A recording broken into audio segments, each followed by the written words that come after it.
Sai IAS academy. आज हमारी class रसायन विज्ञान से संबंधित है। रसायन विज्ञान में ये क्वेश्चन आते हैं, हम उनकी बात करेंगे। ख़ास तौर से देखिए, रसायन विज्ञान का जो क्षेत्र बहुत बड़ा क्षेत्र है।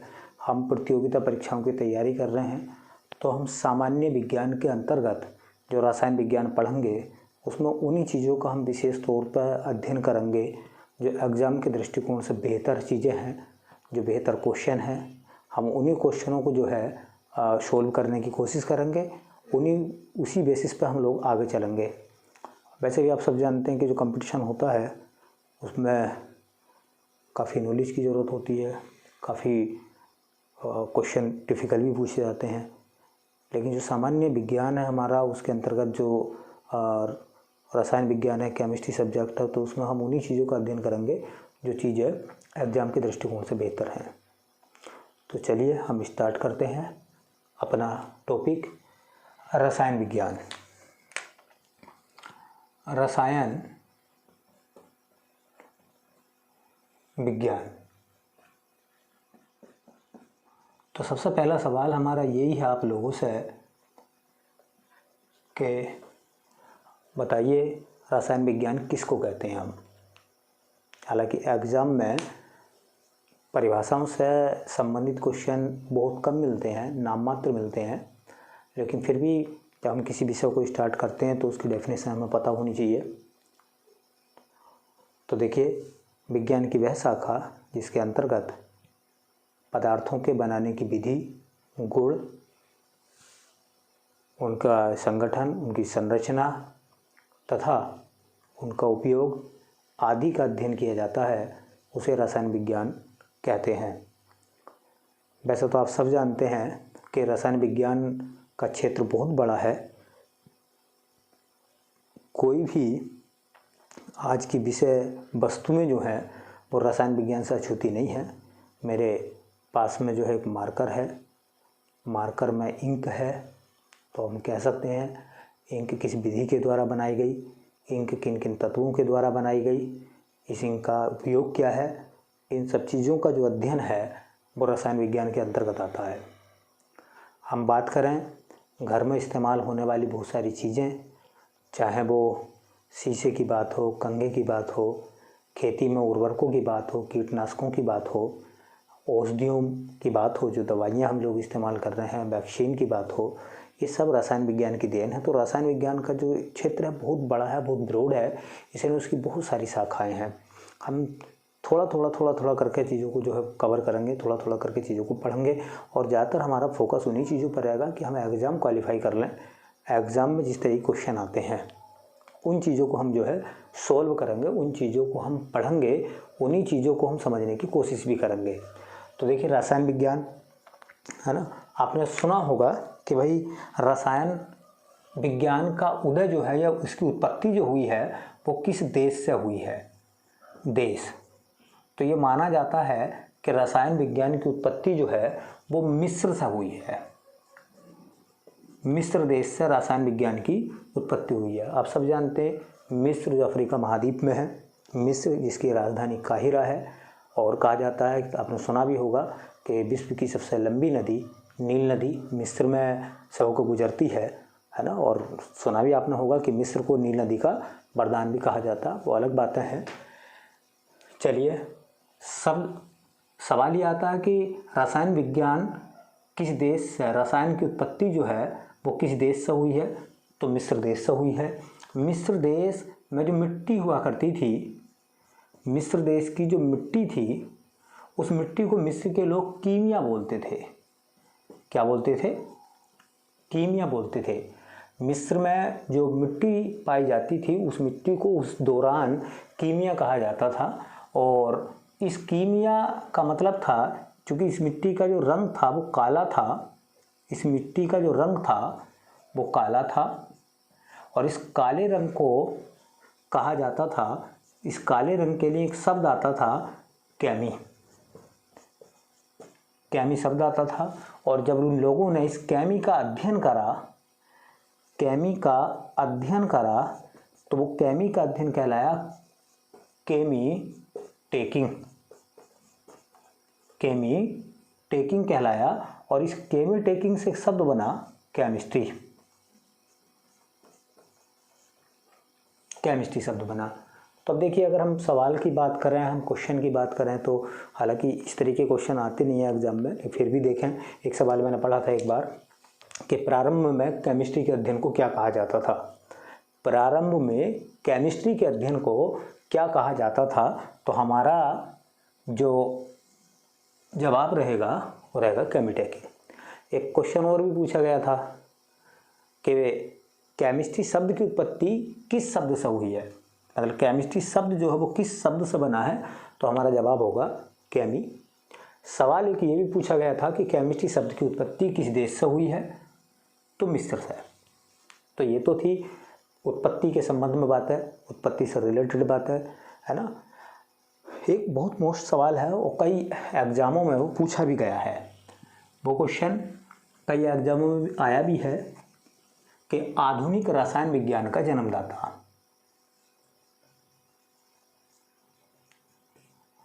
आधुनिक रसायन विज्ञान का जन्मदाता। अब सवाल यह है कि आधुनिक रसायन विज्ञान का जन्मदाता किसको कहा जाता है।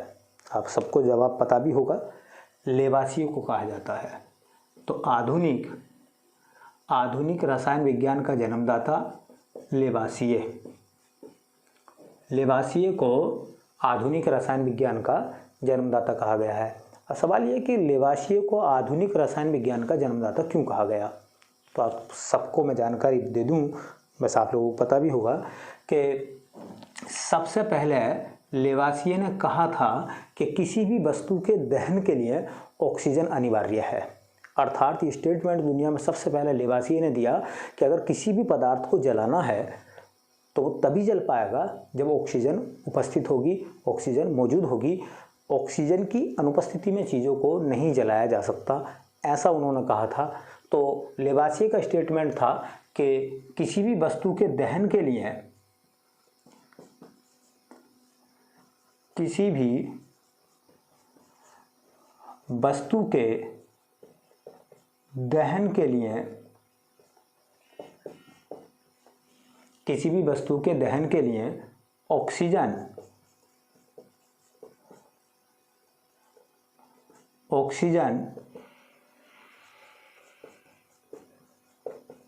अनिवार्य होती है। तो याद रखें, लेवासिए को आधुनिक रसायन विज्ञान का जन्मदाता कहा जाता। क्यों कहा जाता है? क्योंकि उन्होंने कहा था कि किसी भी वस्तु के दहन के लिए ऑक्सीजन जरूरी है, ऑक्सीजन का होना आवश्यक है। बिना ऑक्सीजन की अनुपस्थिति में वस्तुओं को नहीं जलाया जा सकता। दूसरा सवाल और देखिए, एक एग्जाम में सवाल पूछा गया, एक क्वेश्चन आया हुआ है, एक एग्जाम में सवाल ये पूछा गया कि किसी भी पदार्थ का दहन करने के लिए कम से कम कितने प्रतिशत ऑक्सीजन का होना अनिवार्य है। ऑप्शन थे 15, 20, 25, 30%। इस तरह के क्वेश्चन भी पूछे गए हैं। तो याद रख लें, क्वेश्चन अच्छा सवाल बनेगा कि किसी भी पदार्थ के दहन के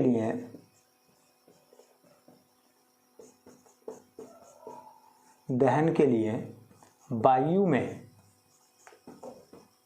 कम से कम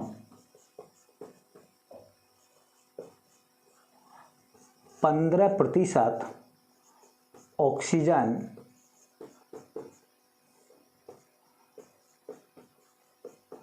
का होना अनिवार्य है।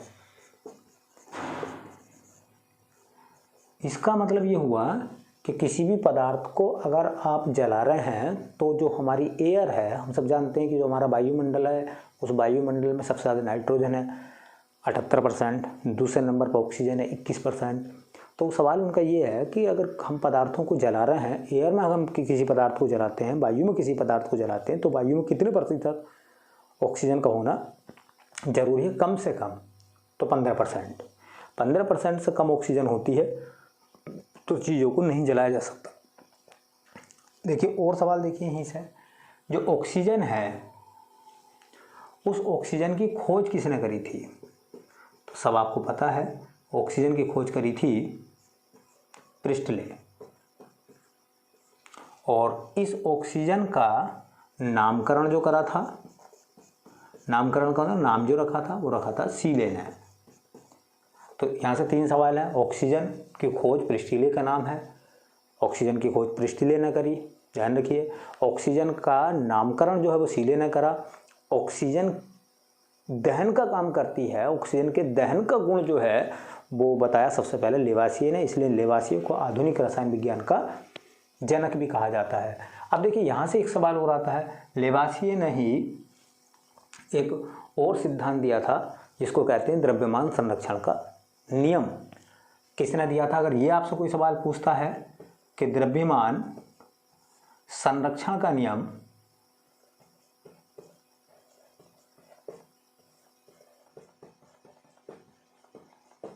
तो ये द्रव्यमान संरक्षण का नियम भी लेवासिए ने दिया है। द्रव्यमान संरक्षण का नियम किसने दिया है? तो द्रव्यमान संरक्षण का नियम भी लेवासिए ने दिया है। तो पहले देखिए यहाँ से कई अच्छे सवाल हैं। आधुनिक रसायन विज्ञान का जन्मदाता किसको माना जाता है ना? लेवासिए को। लेवासिए ने एक तो द्रव्यमान संरक्षण का नियम दिया था, दूसरा ये बताया था कि किसी पदार्थ के जलाने के लिए ऑक्सीजन अनिवार्य है और कम से कम 15% होनी चाहिए एयर में। तीसरी बात, ऑक्सीजन की खोज प्रिस्टले ने करी, ऑक्सीजन का नामकरण सीले ने करा। बाकी हम ऑक्सीजन के बारे में बाद में देखेंगे। शुरुआत है तो उसको जमाने की कोशिश कर रहे हैं कि सब्जेक्ट को धीरे धीरे हम जो है इस्टेब्लिश करें, उसको जमाएं, फिर आगे देखेंगे क्या क्या चीज़ें आती हैं।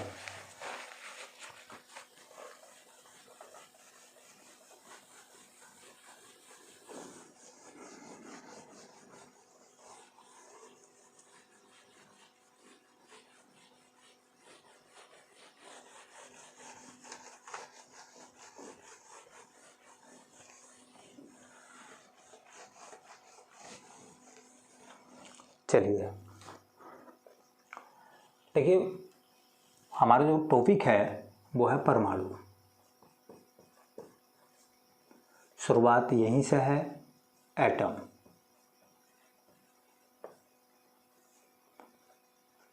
आप सबको पता भी होगा कि परमाणु की परिभाषा क्या है, जो परमाणु सिद्धांत के द्वारा दी गई थी।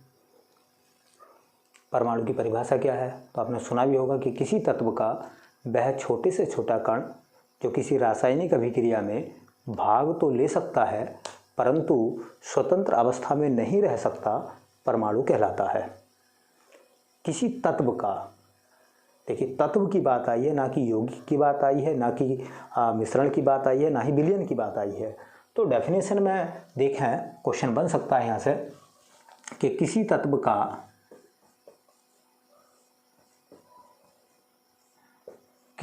का वह छोटे से छोटा कण जो किसी रासायनिक अभिक्रिया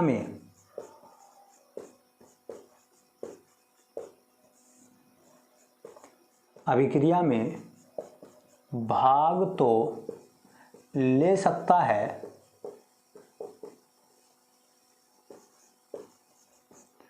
परंतु स्वतंत्र अवस्था में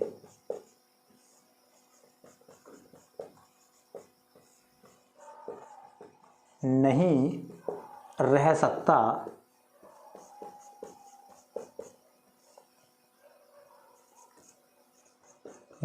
सकता, परमाणु कहलाता है। तो डेफिनेशन तो हमारे सामने ये है भाई कि किसी तत्व का वह छोटे से छोटा कण, देखिए किसी तत्व का वह छोटे से छोटा कण जो किसी रासायनिक अभिक्रिया में भाग तो ले सकता है परंतु स्वतंत्र अवस्था में नहीं रह सकता, परमाणु कहलाता है। किसी तत्व का वह छोटे से छोटा कण जो किसी रासायनिक अभिक्रिया में भाग तो ले सकता है परंतु स्वतंत्र अवस्था में नहीं रह सकता, परमाणु कहलाता है।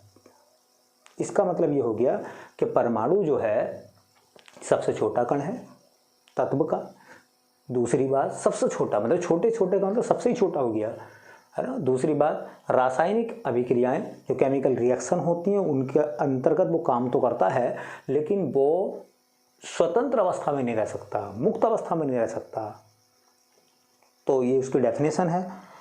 अब यहीं से देखिए सवाल निकल कर आता है, एक बड़ा शानदार क्वेश्चन है कि परमाणु संकल्पना किसने दी थी।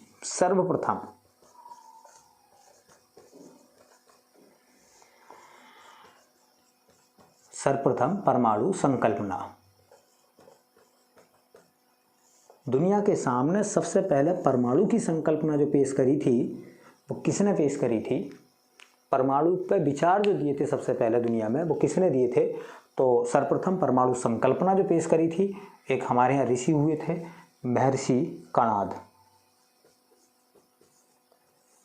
महर्षि कणाद, देखिए महर्षि कणाद ने सबसे पहले परमाणु संकल्पना दी। इनके बारे में कहा जाता है कि ये छोटे छोटे कणों को बीन बीन कर उनको खाते थे, इस आधार पर कहा जाता है इनका नाम भी रखा गया था कणाद, है ना। महर्षि कणाद ने एक ग्रंथ लिखा था जिसे कहा जाता है वैशेषिक ग्रंथ। इस वैशेषिक ग्रंथ में उन्होंने एक सिद्धांत दिया था महर्षि कणाद ने, इसका नाम था परमाणुवाद। और इस परमाणुवाद में उन्होंने बताया क्या था, उन्होंने कहा था कि प्रत्येक पदार्थ छोटे छोटे कणों से मिलकर बनता है। प्रत्येक पदार्थ छोटे छोटे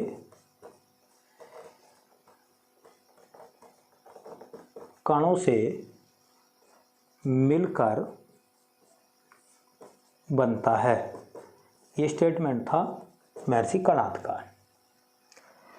इसलिए कहा जाता है, देखिए महर्षि कणाद की हम बात करें तो तकरीबन बताया जाता है कि 500 BC की बात थी। और महर्षि कणाद के बारे में कहा जाता है कि भारतीय रसायन शास्त्र के जनक माने जाते हैं। ये भारतीय रसायन शास्त्र के जनक।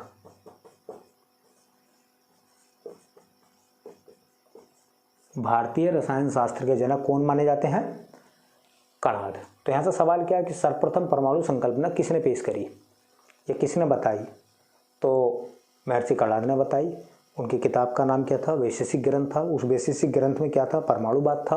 और परमाणुवाद में उन्होंने क्या बताया था कि प्रत्येक कण जो है वो प्रत्येक पदार्थ जो है वो छोटे छोटे कणों के से मिलकर बनता है। इसलिए कहा जाता है भारतीय रसायन शास्त्र का जनक मतलब यहीं से जन्म हुआ भारत में रसायन शास्त्र का। जबकि आपने सुना होगा कि परमाणु की खोज, एक सवाल ये भी एग्जाम में आता है कि परमाणु की खोज, तो परमाणु की खोज कहा जाता किसने की है, तो परमाणु की खोज करी है जॉन डाल्टन।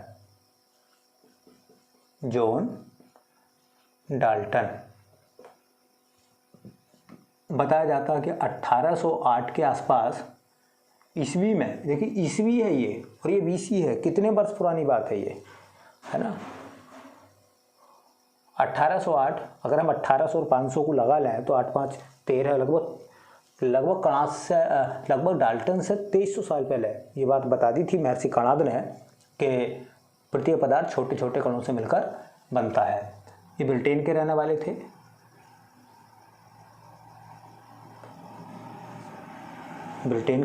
थे। एक और सवाल आता है यहीं से, आधुनिक परमाणु सिद्धांत किसने दिया।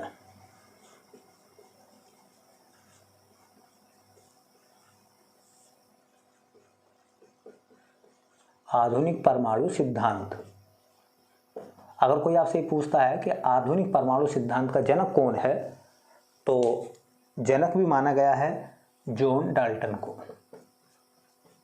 जॉन डाल्टन, आधुनिक परमाणु सिद्धांत का जनक भी जॉन डाल्टन को माना गया है। क्यों माना गया है? क्योंकि जॉन डाल्टन ने सबसे पहला परमाणु सिद्धांत दिया था, एटॉमिक थ्योरी दी थी और परमाणु के बारे में कुछ जानकारी उन्होंने बताई थी। परमाणु के बारे में जो उन्होंने अपने परमाणु सिद्धांत में लिखा, वो क्या क्या लिखा था देखिए। पहली बात उन्होंने कहा था कि प्रत्येक पदार्थ अति सूक्ष्म कणों से मिलकर बनता है, जिन्हें परमाणु कहा जाता है। तो प्रत्येक पदार्थ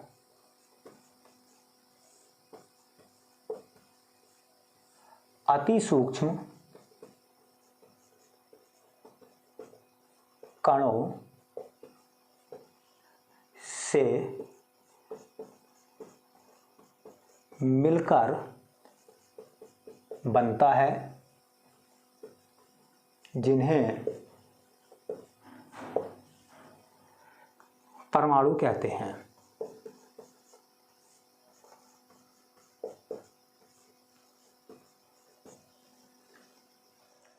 दूसरी बात उन्होंने क्या बताई थी? परमाणु अविभाज्य कण है।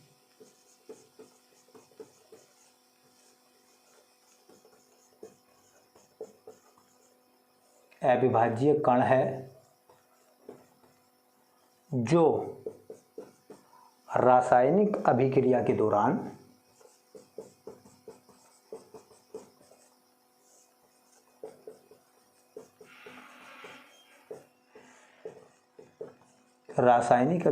दौरान अपरिवर्तित रहता है।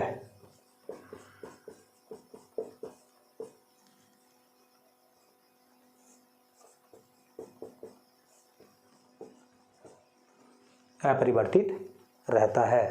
तीसरी बात उन्होंने कहा कि परमाणु अविनाशी होता है।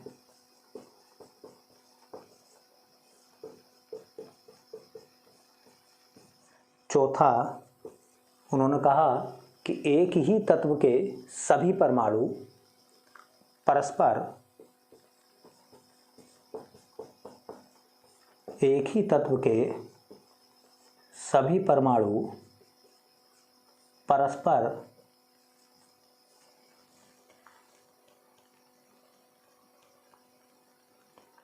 भार, आकार तथा गुणों में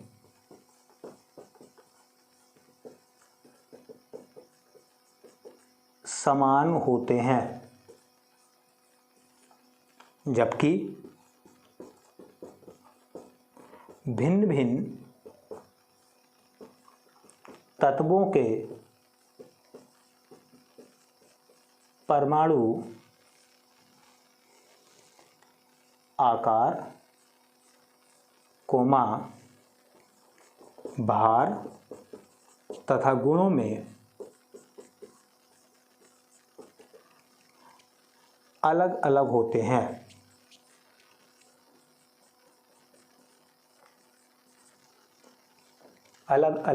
हैं। देखिए, पांचवी बात उन्होंने ये कही थी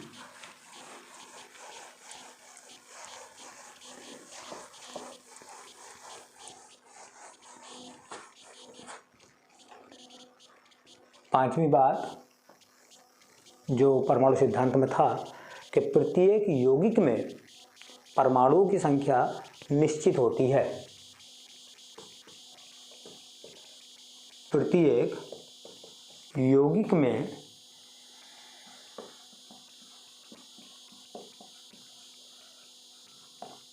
परमाणुओं की संख्या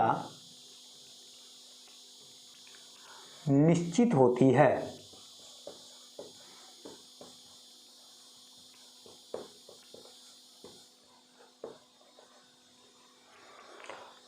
ये डाल्टन का परमाणु सिद्धांत था। अब ये तुम समझ रहे हो कि इसमें इतनी सारी थ्योरी हो गई, हम कैसे याद करेंगे, क्या करेंगे? कुछ नहीं, थोड़ी कोई बहुत बातें समझने की है और चीज़ें आराम से याद भी हो जाती हैं। कोई क्वेश्चन आ सकता है समझाने के लिए। देखो, मैं थोड़ा सा और आपको बता दूं। ऐसा मान लो आपने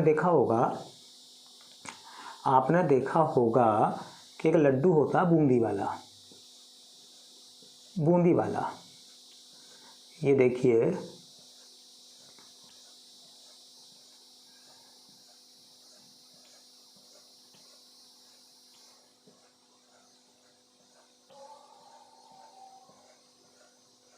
ये बूंदी वाला एक लड्डू है। अब आप सब जानते हैं कि जो बूंदी वाला लड्डू है उसमें बहुत सारी बूंदी होती है, होती कि नहीं होती? बहुत सारी बूंदियों से मिलकर एक लड्डू बनता है। अब सवाल यही है कि अगर मैं उस लड्डू की एक बूंदी का नाम लूँ, उस लड्डू में बहुत सारी बूंदियाँ हैं, अगर मैं एक बूंदी का नाम लूँ तो बताइए वो जो बूंदी है वो उस लड्डू का एक छोटा कण है या नहीं है? इसी को डाल्टन ने कहा था परमाणु। देखो लिखा हुआ है कि प्रत्येक पदार्थ अति सूक्ष्म कणों से मिलकर बनता है। जैसे कि हमारा ये लड्डू बहुत सारी बूंदियों से मिलकर बना है, जिन्हें परमाणु कहते हैं। एक पार्ट को, एक बूंदी को अगर मैं मान लूँ तो एक बूंदी को हम क्या बोल रहे हैं इसमें? ये हो जाएगा हमारा परमाणु। एक बूंदी, सब बूंदी नहीं, एक बूंदी परमाणु है। इसका मतलब ये भी परमाणु है, ये भी परमाणु है, ये भी परमाणु है, ये भी सब परमाणु हैं। इन सभी परमाणुओं से मिलकर एक लड्डू बना है। तो लड्डू क्या है? लड्डू एक पदार्थ है। ठीक है, तो मैंने उदाहरण दिया है, ये मानना मत, ये उदाहरण है याद करने के लिए। तो बताइए आप कह सकते हो इस चित्र को देख कर कि प्रत्येक पदार्थ बहुत छोटे छोटे कणों से मिलकर बनता है। इन कणों को हम क्या कहते हैं? परमाणु कहते हैं।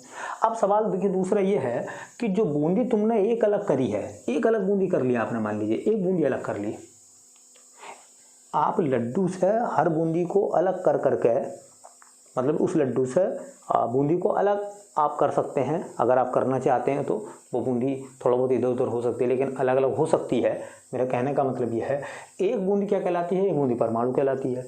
अब सवाल ये आता है क्या इस बूंदी को तोड़ा जा सकता है?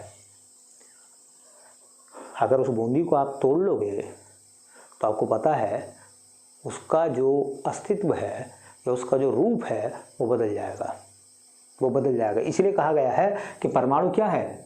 अविभाज्य है। जिस तरीके से इसकी एक बूंदी को जो है हम नहीं बदल सकते, तोड़ नहीं सकते, इसी प्रकार से परमाणु जो है वो हमारा कैसा है? वो अविभाज्य कण है जो रासायनिक अभिक्रियाओं के दौरान अपरिवर्तित रहता है। अब देखिए परमाणु अविनाशी है, क्योंकि इसका विभाजन नहीं हो रहा, इसे तोड़ा नहीं जा रही। डाल्टन साहब ने कहा था कि इसको तोड़ नहीं सकते आप, इसलिए हम नहीं तोड़ सकते, इसलिए वो अविनाशी है। अविनाशी का मतलब ना तो इसे पैदा किया जा सकता है और ना इसको नष्ट किया जा सकता है। तो मैं आपको बताऊं चौथे नंबर पर जो लिखा हुआ है, एक ही तत्व के सभी परमाणु परस्पर भार और आकार और गुणों में समान होते हैं। अब एक बात बताओ, इसका ये परमाणु जितना इसका वजन होगा उतना इस वाले परमाणु का होगा, उतना इस वाले परमाणु का वजन होगा, उतना इस वाले परमाणु का वजन होगा। सबका भार समान होगा, सबका आकार भी समान होगा। हालांकि मेरे चित्र में छोटे दिखाई दे रहे हैं, लेकिन छोटे नहीं है। ये सब मान कर चलिए कि सब आपस में कैसे हैं? समान है।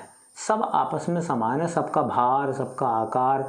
एक ही तत्व के सभी परमाणुओं का भार, आकार और गुण कैसा होगा? समान होगा। समान का मतलब ये है कि अगर आप इस वाली जितने एक का आकार है उतने दूसरे का, उतने तीसरे का, जितना एक का वजन है उतने दूसरे का, उतने तीसरे का, जितना अगर ये बूंदी है, एक लड्डू है, उसकी बूंदी का, एक बूंदी का गुण जो होता है, मिठास होता है, वो मीठी होती है एक बूंदी। अगर मैं इस वाली बूंदी को लूँ तो ये मीठी ना निकलेगी क्या?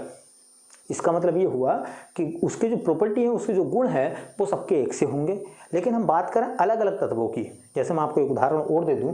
यहाँ मान लीजिए हमने ये लड्डू की बात करी है, लेकिन अगर हम बात कर लें यहाँ पे एक और किसी और पदार्थ का लड्डू ले लें, जैसा आपने नाम सुना होगा चौलाई का लड्डू होता है। तो चौलाई का लड्डू है मान लीजिए, तो चौलाई का लड्डू है, उसके कण आपने देखे होंगे। उस लड्डू के कण जो होते हैं वो छोटे छोटे होते हैं।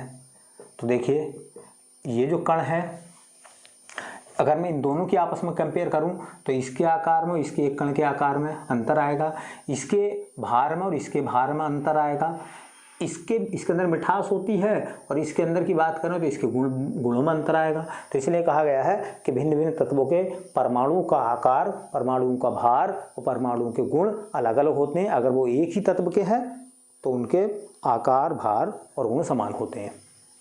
अब देखिए आखिरी बात उन्होंने कहा कही थी, ये देखिए इसमें प्रत्येक यौगिक में परमाणुओं की संख्या निश्चित होती है।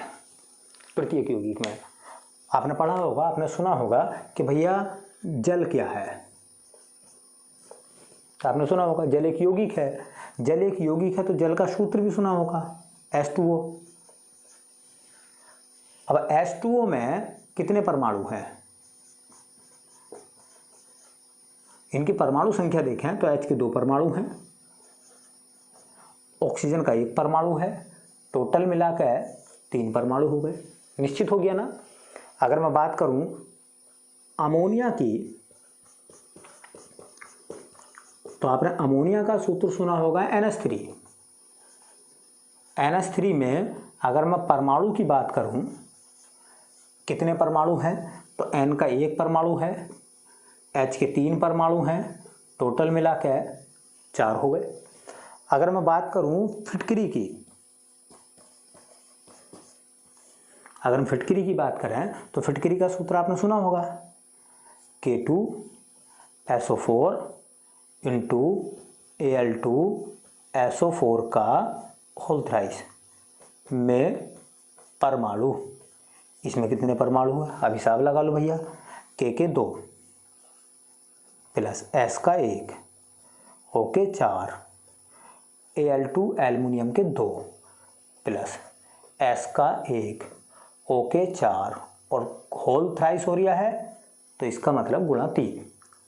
2 और 1 3 और 4 7 और 2 9 प्लस 1 और 4 5, 5 तिया 15, 15 और 9 24। तो कितने हो गए इसमें परमाणु, 24। तो इस तरीके से हम परमाणु भी कैलकुलेट कर सकते हैं। किसी भी तत्व के किसी भी यौगिक में कितने परमाणु हैं उनकी संख्या भी हम इस तरीके से निकाल सकते हैं। चलिए और देखते हैं कुछ बातें।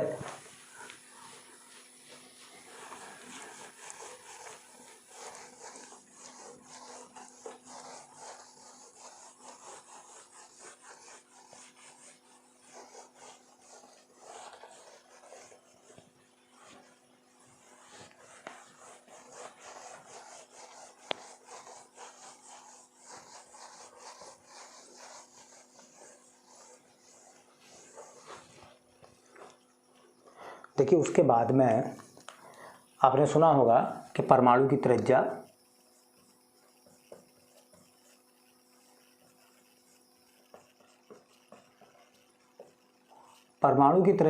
लगभग 1 गुणा 10 की पावर -10 मीटर अर्थात 1 एंगस्ट्राम के बराबर होती है औसतन। परमाणु की त्रिज्या तकरीबन 1 एंगस्ट्राम के बराबर होती है, 1 गुणा 10 की पावर -10 मीटर के बराबर होती है। मीटर में पूछेंगे तो 1 गुणा 10 की पावर -10 मीटर, कभी कभी वो सेंटीमीटर में पूछ लेता है। तो अगर सेंटीमीटर में पूछेगा तो यहाँ से आ जाइए आप, 1 मीटर में 100 सेंटीमीटर होते हैं, 100 से गुणा कराने का मतलब है 10 की पावर 200 गुणा 2 कम कर लो, मतलब इस तरीके से है। अगर ये 1 गुणा 10 की पावर -10 मीटर में लिखा हुआ है और आपको सेंटीमीटर में चाहिए आंसर, तो इस मीटर के सेंटीमीटर बना लो।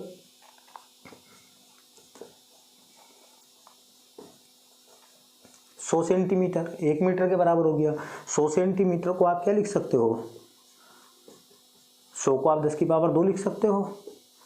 गुणा में पावर जुड़ जाती है, माइनस के 10 और प्लस के 2 हैं, तो कितना रह जाएगा मान, 10 की पावर -8 सेंटीमीटर। तो याद रख लो थोड़ा सा, कभी कभी वो भ्रमित कर देता है, कभी कभी वो भ्रम में डाल देता है, तो इसलिए हमें याद रखना है कि परमाणु की त्रिज्या 1 गुणा 10 की पावर -10 मीटर होती है, या 1 गुणा 10 की पावर -8 सेंटीमीटर होती है, या 1 एंगस्ट्राम होती है। अब वो सेंटीमीटर में पूछता है, मिलीमीटर में पूछता है, नैनोमीटर में पूछता है, ये सब फिजिक्स के चैप्टर में सब आपने पढ़ा भी होगा, फिजिक्स में आती हैं सब चीज़ें, कन्वर्ट करने का तरीका।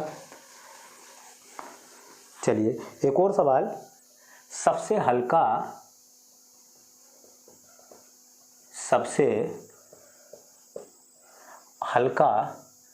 व छोटा परमाणु, सबसे हल्का और छोटा परमाणु जो होता है वो होता है हाइड्रोजन का। परमाणु की डेफिनेशन में हमने पढ़ा था कि किसी तत्व का वह छोटे से छोटा कण जो रासायनिक अभिक्रिया में भाग तो ले सकता है परंतु स्वतंत्र अवस्थाओं में नहीं रह सकता। तो वहाँ पे शब्द आ रहा कि स्वतंत्र अवस्था में नहीं रह सकता, लेकिन कुछ परमाणु ऐसे हैं जो स्वतंत्र अवस्था में रहते भी हैं, जैसे अक्रिय गैसों के परमाणु। तो अक्रिय गैसों के परमाणु, अक्रिय बात बाद में करेंगे, अक्रिय गैसों की पूरा परिवार पढ़ाऊंगा मैं आपको। अक्रिय गैसों के परमाणु स्वतंत्र अवस्था में रह सकते हैं क्योंकि वे अन्य तत्वों के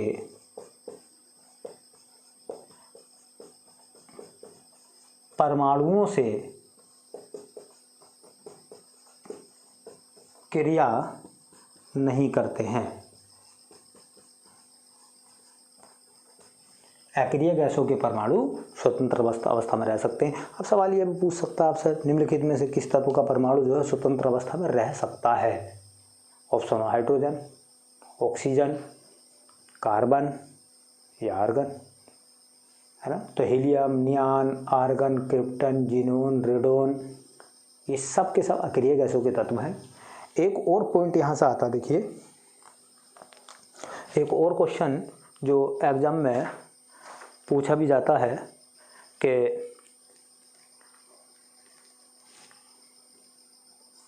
एग्जाम में एक क्वेश्चन पूछा भी जा सकता है, जैसे कि आप कहा जाता है परमाणु इतने छोटे होते हैं कि वो नग्न आंखों से दिखाई नहीं देते, लेकिन परमाणुओं को देखने की तकनीक क्या कहलाती है?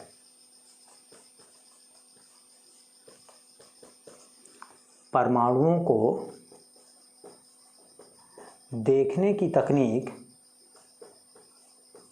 तकनीक मतलब टेक्नोलॉजी, वो कहलाती है STM। इस STM का मतलब होता है स्कैनिंग,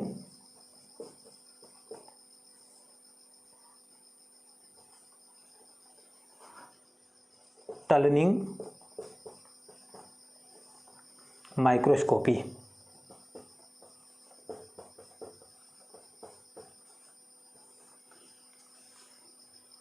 स्कैनिंग, टनलिंग, माइक्रोस्कोपी। चलिए देखिए, आज हमने अपना एक छोटा सा टॉपिक लिया है और उस छोटे से टॉपिक में जो चीज़ें मैंने आपको पढ़ाई हैं, इनसे रिलेटेड कुछ क्वेश्चन जो है कुछ एग्ज़ामों में पूछे गए हैं। तो मैं जितना मैंने आज आपको पढ़ाया है उस पर आधारित मैं कुछ क्वेश्चन बोलूँगा। आप कॉपी निकालिए, पेंसिल लीजिए, क्वेश्चन भी लिखिए, ऑप्शन भी लिखिए, उनके आंसर भी लगाइए और उसके बाद में तय करिए कि आपने आज की क्लास से कितना सीखा है। तो पहला सवाल है मेरे पास, देखिए पहला सवाल है, मैं बोल लिया हूँ, आप नोट कर लो, नोट कर लीजिए, कॉपी पेंसिल लेके, कॉपी पेन लेके। आपको पता है कि जो चीज़ें हम बार बार लिखते हैं, बार बार सुनते हैं, वो चीज़ जल्दी हमें याद हो जाती हैं। तो पहला सवाल है, एक ही प्रकार का परमाणु निम्न में से किसमें मिलता है? दोबारा बोल लिया हूँ मैं, सुन लीजिए आप।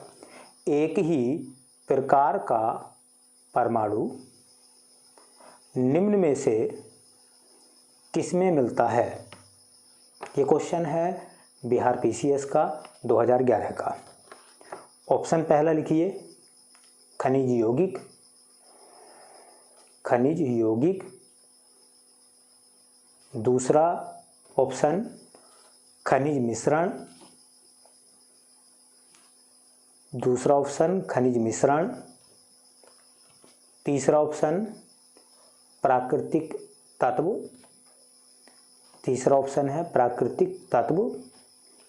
डी में लिखा हुआ है इनमें से कोई नहीं, इनमें से कोई नहीं, मतलब जो दिया हुआ है उनमें से कोई विकल्प सही नहीं है। लिख लिया होगा सबने। दूसरा क्वेश्चन, पदार्थ का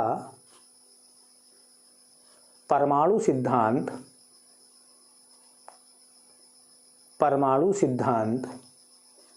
किसने प्रतिपादित किया?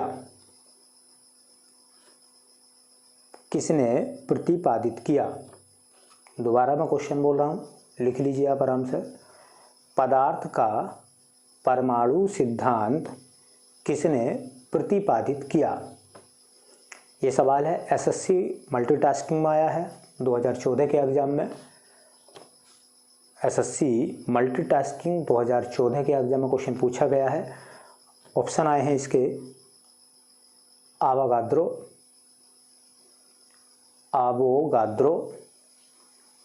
बी ऑप्शन में डाल्टन, सी ऑप्शन में न्यूटन, डी ऑप्शन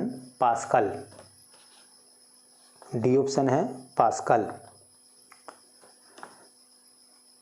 तीसरा सवाल, तत्व के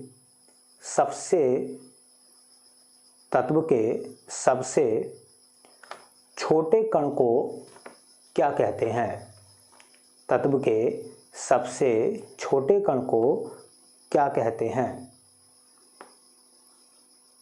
ऑप्शन पहला आयन, दूसरा ऑप्शन है इलेक्ट्रॉन, तीसरा ऑप्शन परमाणु, चौथा ऑप्शन अणु। ये सवाल है आरआरबी हाजीपुर 2013 का। आरआरबी के एग्जाम में हाजीपुर का आरआरबी का जो हाजीपुर का एग्जाम हुआ था, हाजीपुर बोर्ड का 2013 का, उसमें क्वेश्चन पूछा गया था। अगला सवाल लिखिए, विद्युत रूप में परमाणु क्या है? किलो लगाना आपको पता सबको होगा, ये सवाल मैं अपनी तरफ से बोल लिया हूँ। मैं देखना चाहता हूँ कि कुछ सवाल, अगर एक दो सवाल इधर उधर का है भी तो आप कितना आंसर लगा सकते हैं उसका। तो विद्युत रूप में परमाणु क्या है? पहला ऑप्शन है उदासीन है, दूसरा ऑप्शन है धनावेशित है परमाणु। पहला ऑप्शन उदासीन, दूसरा धनावेशित, तीसरा है ऋणावेशित, चौथा है इनमें से कोई विकल्प सही नहीं है। अगला पांचवा सवाल, आधुनिक परमाणु सिद्धांत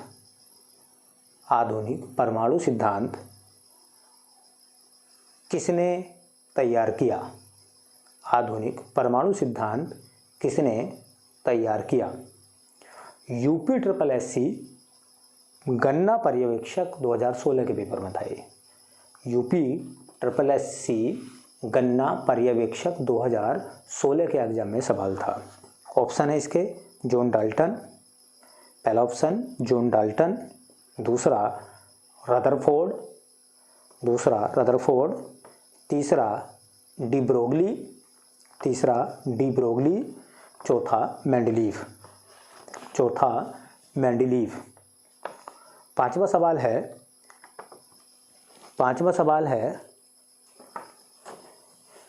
CA3PO4 का होल ट्वाइस, इसको बोलते हैं कैल्शियम फास्फेट। CA3PO4 का होल ट्वाइस, बोर्ड पर देख लीजिए।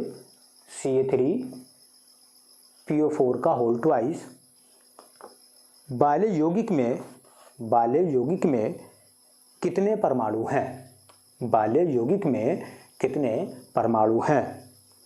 ऑप्शन है आपके पास में 5, ऑप्शन है 13, ऑप्शन है 12, ऑप्शन है 2। तो जितने मैंने आपको क्वेश्चन बताए हैं इस टॉपिक से, मैं जैसे भी एक टॉपिक कराऊंगा उस टॉपिक के जितने क्वेश्चन एग्जामों में आए हुए हैं विभिन्न प्रतियोगिता परीक्षाओं में, मैं सब उस टॉपिक से रिलेटेड आपके लिए बोलूँगा। आप उनका ऑप्शन लिखिए, अपने आंसर लिखिए और ये तय करिए कि आपने कितना सीखा समझा है।